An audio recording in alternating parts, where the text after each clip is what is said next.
David Chamberlain with Driven Racing Oil. Driven Racing Oil pioneered the concept of break-in oils, but if you follow our email tech lines, our phone lines, or attendance at shows, we still probably get more questions about break-in oil than any other product, really. Yeah. That being said, what's the purpose and why do we have break-in oils? We have a break-in oil because essentially it's the engine run-in time is the last machining process of the engine build. And the break-in oil helps to chemically promote that correct surface area to have a successful lifespan for not only the cam and lifters, but some of the other boundary area lubricated parts, and also to help promote proper ring seal. So you mentioned cam and lifters, and in my experience, and as I recall, the reason for the break-in oils was there was an identified need for more zinc. They had pulled so much zinc out of the oil for EPA reasons that needed more zinc back in the oil. I see a lot of zinc additives out there. Why not just add an additive into your existing oil? Yeah, sure. So it's a little bit more complicated than just adding an additive. Whenever we blend an engine oil, whether it be one of our break-in oils or one of our race oils, there's a certain blend order that those components, the detergents, the zinc, the base oils, the viscosity modifier, there's a certain blend order that those have to be put into the blend in. And along with that, they also have to be put in and blended at a certain temperature. So you wouldn't want to just add a zinc additive to your crankcase, because more than likely it's not going to mix in. It's not going to mix in right away. It's going to take some time. And then the second piece to that is you're kind of playing chemistry Russian roulette. You don't really know how that zinc additive is going to mix with that particular off-the-shelf engine oil or whichever oil you have. And you might end up causing more harm than good.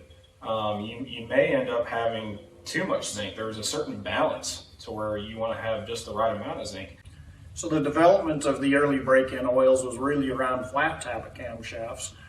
We jump forward to today, there's a lot of hydraulic roller applications out there. Why do I still need a break-in oil with a hydraulic roller application such as an LS motor? Sure, so let's say it's a high-performance LS, turbocharged LS engine. You've increased spring pressure. Well, with that added spring pressure, a typical API off-the-shelf engine oil with 800 parts per million or less CDDP isn't going to do the job. With that added spring pressure, you're creating more load, and that's a boundary area lubricated part. And the only thing that's protecting it is the anti-wear additive, and that's the ZDDP. So you still need to have a higher ZDDP level with a roller camshaft. And in the case of braking, you need to have the proper additives, the proper ZDDP level for promoting that correct surface area, that contact area during the initial break-in. So that's interesting about the hydraulic rollers and how that's kind of changed the landscape a little bit of the need and understanding for break-in oil. So we've got our BR30, our BR40, our BR, our DBR. Last fall we introduced a whole new line of oils, our GP1, and you added a break-in oil to that. Why is that, and what's it for? Yeah, so when we initially started teasing the GP1 line to our customers and kind of doing a pre-release, right away we got a demand for a break-in oil in that line with the Pennsylvania base stock. So we came out with the GP1 break-in 30, and we found some, with those characteristics of the Pennsylvania base oil, those are very applicable to a break-in oil as well. And that Pennsylvania base oil just has some inherent lubricating properties by itself, some anti-wear properties by itself prior to adding a ZDDP additive. So we did a test last year where we sent out the Pennsylvania base oil, Group 4 synthetic and a Group 5 ester synthetic base stock to an independent lab, and we did the 4-ball wear test, and all the same viscosity across the three of them. And what we found was that the Pennsylvania base oil, standalone without any additives, beat them all as far as from an anti-wear standpoint. In one case, it was the wear was cut in half with the Pennsylvania base oil. So pretty phenomenal results there.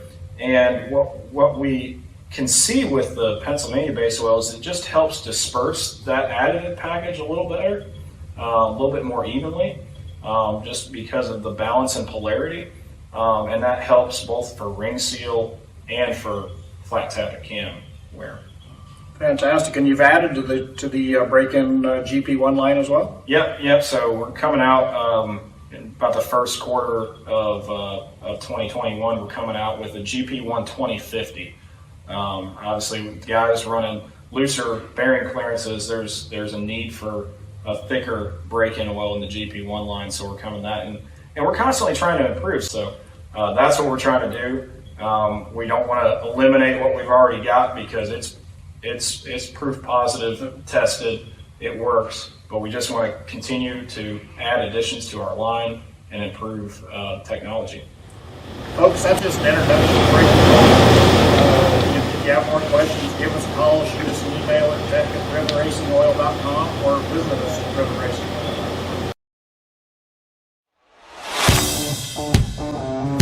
What a day, what a day, what a day. Yeah, my brain is swollen. I've learned so much today. They told us, don't start cars. We are not going to listen.